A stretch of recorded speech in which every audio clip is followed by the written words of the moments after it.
This is a true story of getting rich quick. A housewife who thought she had to use discount coupons to buy everything, turned around and became a millionaire in less than a year.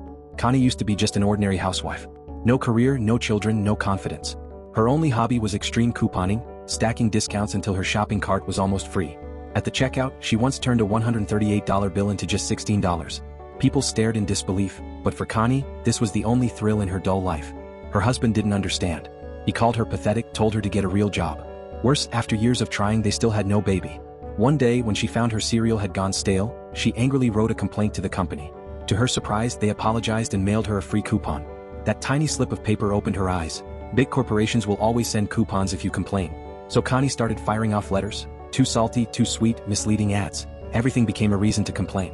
Soon, her kitchen table was piled high with free vouchers.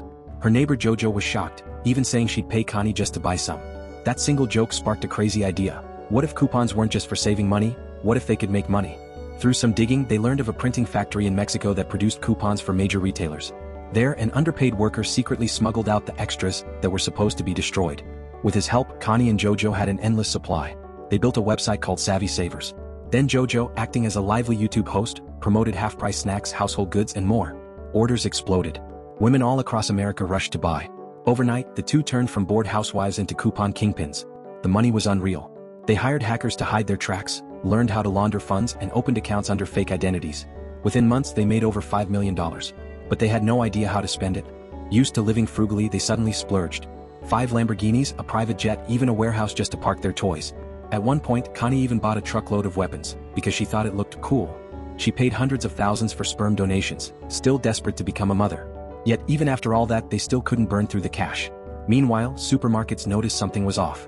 They issued 1,000 coupons, but somehow 10,000 came back. Investigators and the FBI traced the fraud to Phoenix. Through mail stamps, receipts, and interviews, they finally closed in.